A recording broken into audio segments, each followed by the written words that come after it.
tu vas entendre n'est pas la voix d'un animateur des radios et télévisions. La voix que tu vas entendre n'est pas la voix d'un influenceur des réseaux sociaux. La voix que tu vas entendre n'est pas la voix d'un agitateur de foule. La voix que tu vas entendre n'est pas la voix d'un fanatique religieux. La voix que tu vas entendre est la voix qui te parle de la dernière heure.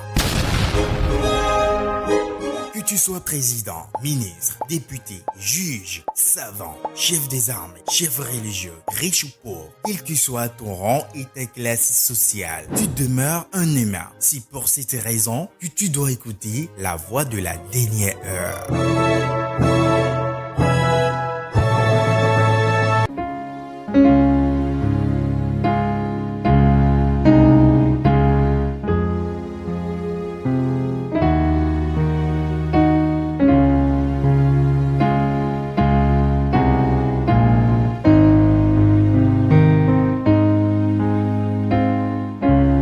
Nous sommes dans le règne des Néphilim. Le règne des Néphilim, c'est le règne du péché, le règne de la décadence morale, le règne des sacrifices, le règne de l'occultisme, le règne de la dépravation, le règne de tout ce qui tend à nuire à l'existence humaine et aider les démons, les suppôts du diable et leur père, ange déchu, à dominer le monde. Mais le monde n'est pas le patrimoine des anges, ni des Néphilim. Ce monde, Dieu nous l'a donné et nous le défendrons.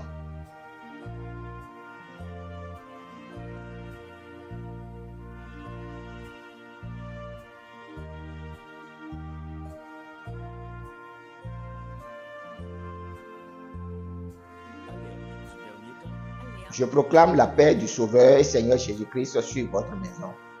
Je suis l'apôtre Jean du Bénin, mandaté par le Sauveur Seigneur Jésus-Christ pour vous parler sur les événements de la fin des temps.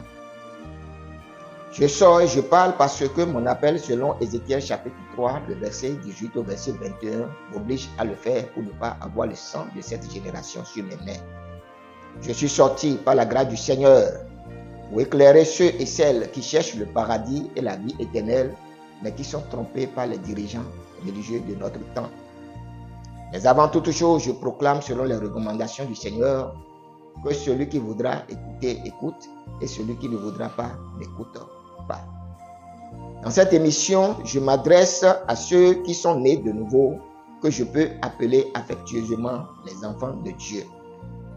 Je ne m'adresse pas aux chrétiens parce que le surnom chrétien est un mot ambigu pour désigner ceux qui suivent réellement le Sauveur et Seigneur Jésus-Christ, parce qu'on parle de chrétiens catholiques, protestants, baptistes, méthodistes, évangéliques, pentecôtistes, etc.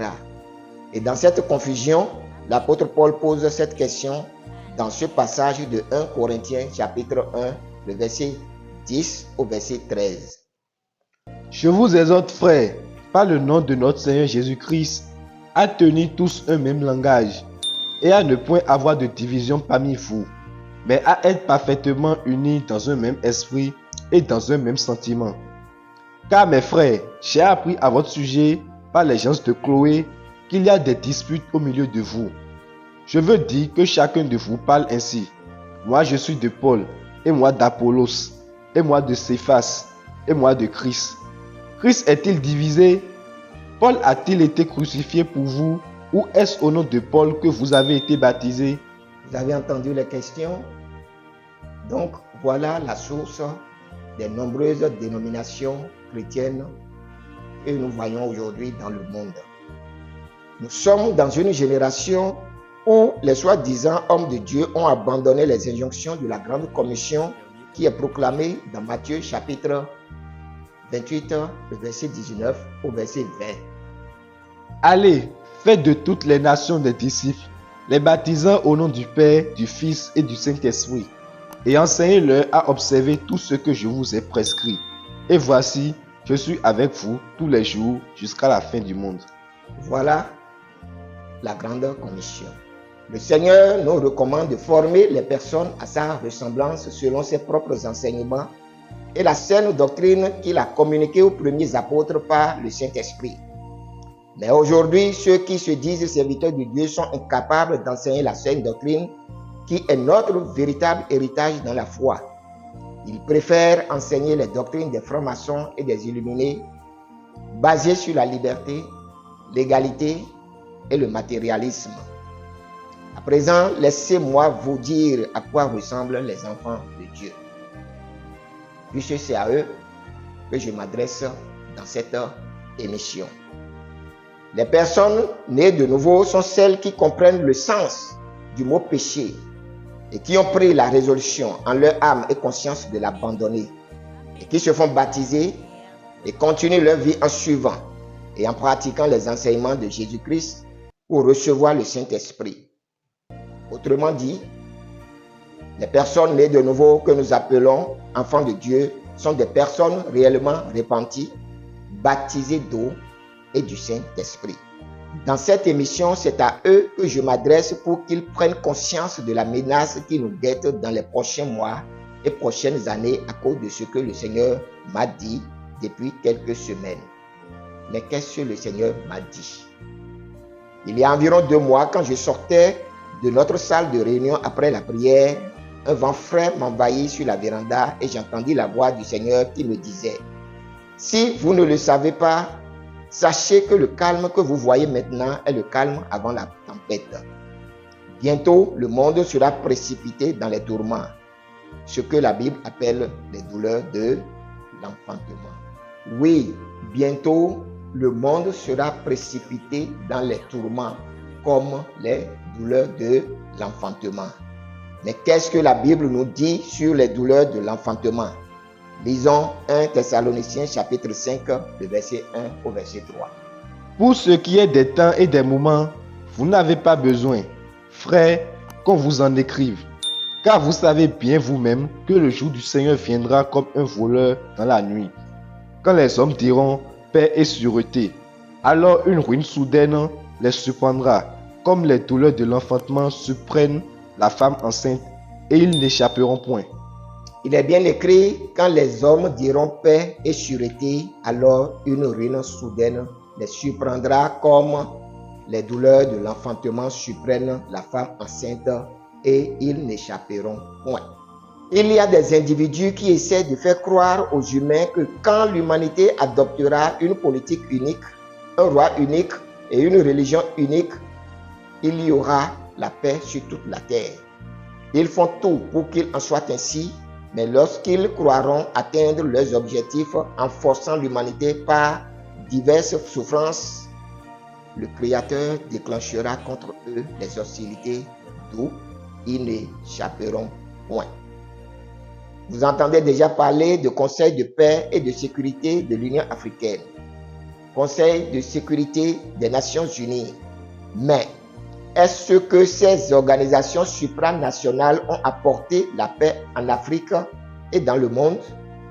La réponse est bien sûr non. Au contraire, l'application des résolutions de ces organisations crée plus de problèmes qu'il n'en résout.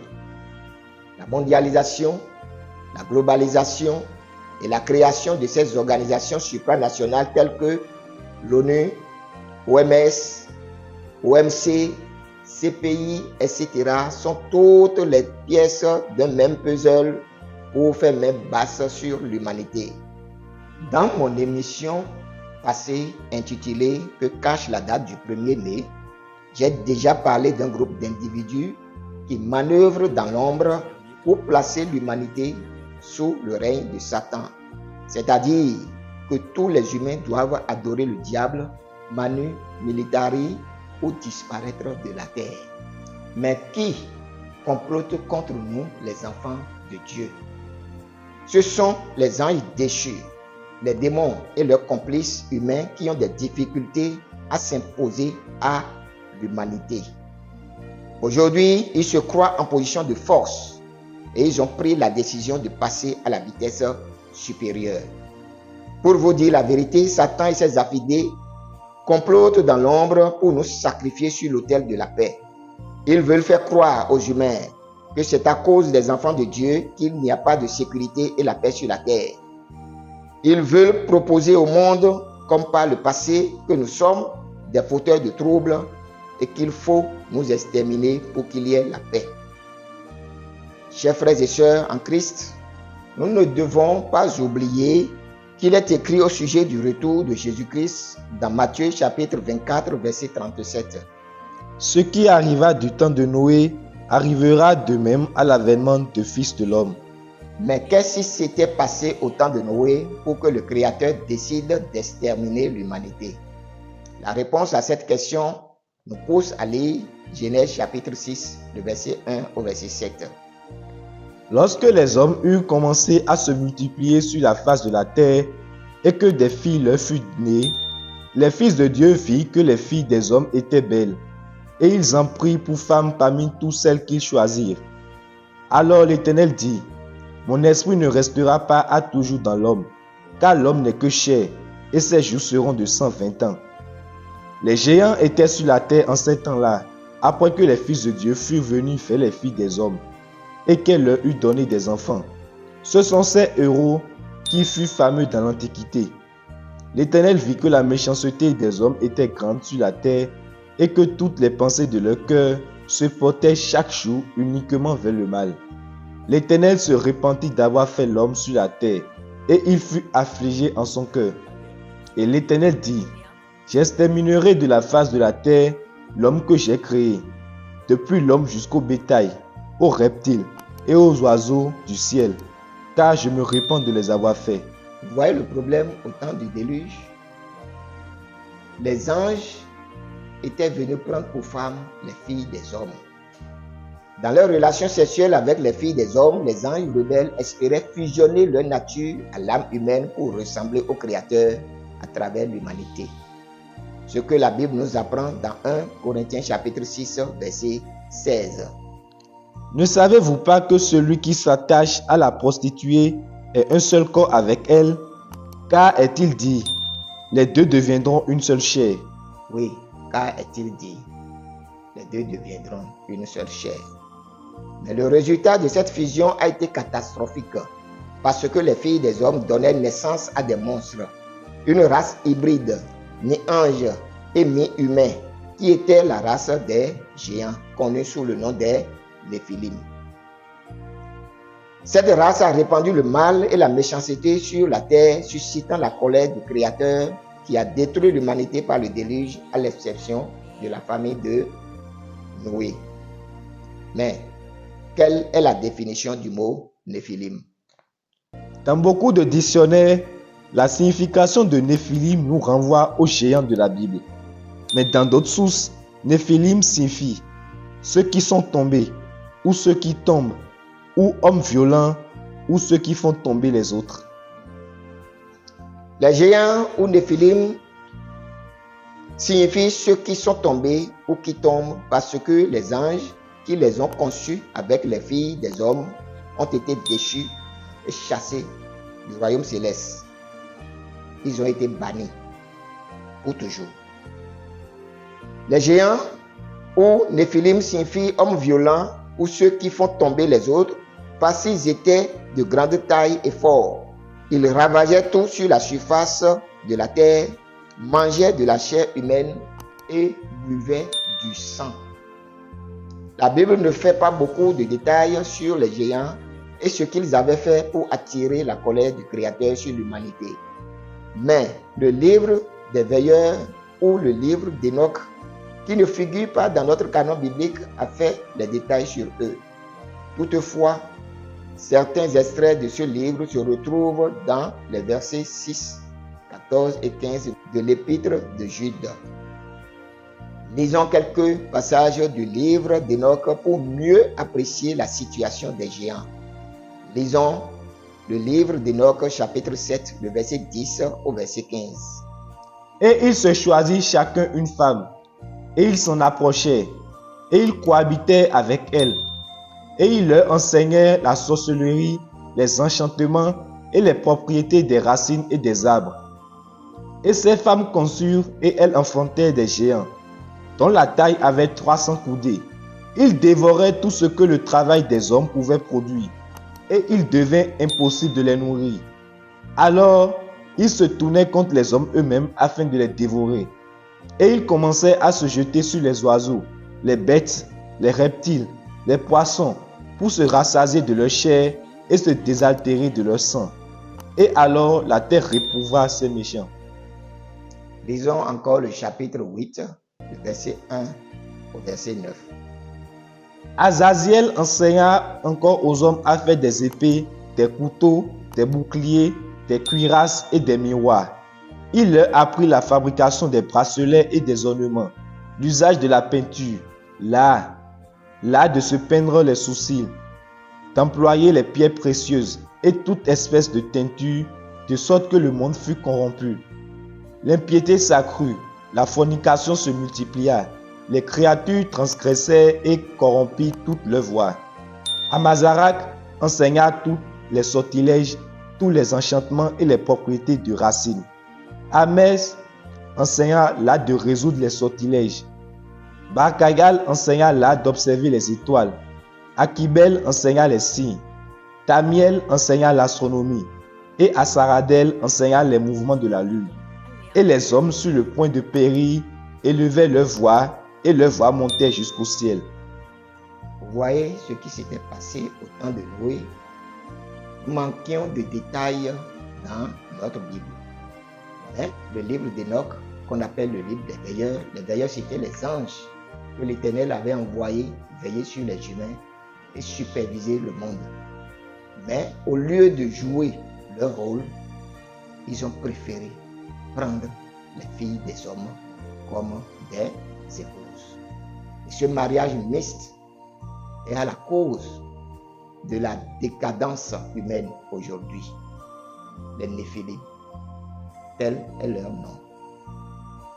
Les enfants hybrides, mi-anges, mi-humains, ils ont la possibilité de se métamorphoser.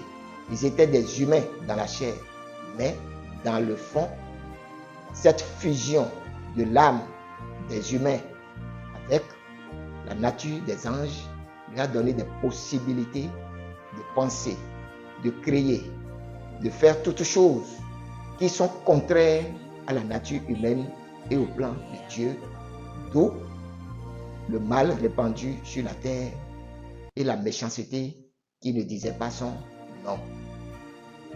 Les humains étaient arrivés à un point, ils étaient dépassés par tout ce qui se passait.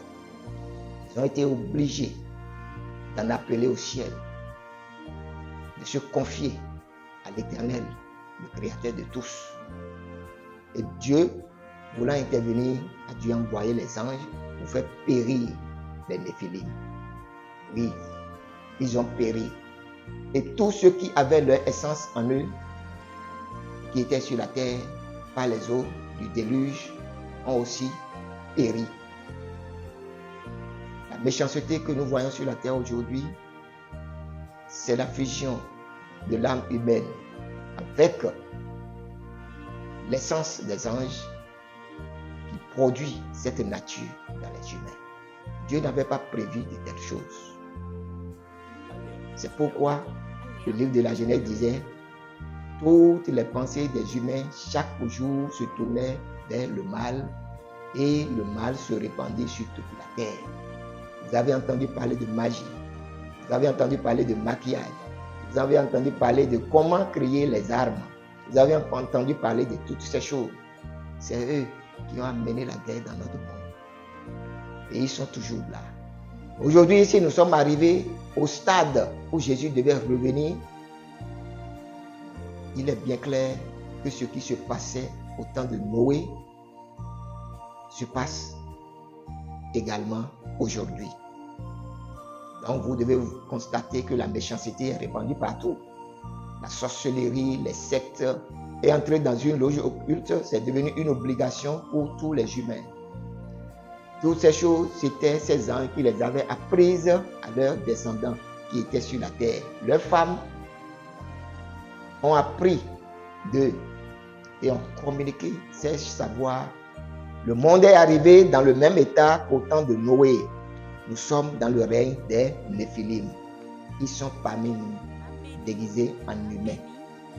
Après que l'Éternel ait envoyé les anges pour détruire, exterminer les Néphilim, leur esprit ont été emprisonnés dans les ténèbres. Et l'esprit des Néphilim, c'est l'esprit de ces enfants, mi-hommes, mi-anges, qui errent partout. Les esprits errants. Je crois que vous entendez parler des esprits errants. Les esprits errants sont ces esprits qui sont partout sur la terre. Ils cherchent des corps qui vont les abriter. Et dans certains rituels, ils prennent possession des corps pour manipuler les corps. Ces femmes qui s'en vont se laver au bord de l'eau, au carrefour, au bord de la mer, ils sont dans ces rituels. Ces esprits pénètrent dans leur vie et possèdent leur corps pour les manipuler, pour semer le désordre sur la terre. La dépravation que vous voyez sur la terre aujourd'hui, c'est l'œuvre des Néphilim. La violence, les guerres, toutes ces choses que vous sentez et que vous ressentez encore et qui seront plus pires dans les années à venir sont l'œuvre des Néphilim. Donc, je disais, les Néphilim sont sur la terre. Ils sont parmi nous. Ils sont déguisés en humains. Les Néphilim, ce sont ces hommes dont la méchanceté et la cruauté sont innommables. Les Néphilim, ce sont ceux qui promeuvent l'occultisme, la magie, l'astrologie, la sorcellerie et tout ce qui va avec. Les Néphilim sont ceux qui promeuvent les dépravations sexuelles telles que la pédophilie, l'homosexualité, le lesbianisme, l'inceste, LGBT+, et toutes les formes d'impureté sexuelle interdites dans le livre de Lévitique chapitre 18. Ce sont eux que vous appelez aujourd'hui surdoués, génies, savants et scientifiques dans divers domaines. C'est pourquoi ils étaient appelés héros dans l'Antiquité. Toutes les technologies que vous voyez aujourd'hui existaient depuis qu'ils étaient sur la terre. Quand on fouille les pyramides aujourd'hui, l'humanité constate qu'il y a des connaissances plus avancées que ce que nous avons actuellement. Toutes les formes de technologie créées auxquelles on essaie de nous habituer sont pour nous contrôler et nous manipuler. Les bombes, les armes, les drogues, etc. font-ils du bien aux humains? N'est-ce pas pour nous tuer à petits coups ou nous détruire? Ce sont eux qui font beaucoup de recherches sur le sang humain. Vous savez pourquoi? Leurs partenaires, qui sont les anges déchus, cherchent à s'approprier la puissance de l'âme, qui est l'essence divine en nous. Voici il est écrit dans Genèse chapitre 9, versets 4 à 5. Seulement, vous ne mangerez point de chair avec son âme, avec son sang. Sachez-le aussi, je redemanderai le sang de vos âmes. Je le redemanderai à tout animal, et je redemanderai l'âme de l'homme à l'homme qui est son frère. Lisons aussi Lévitique chapitre 17, le verset 14.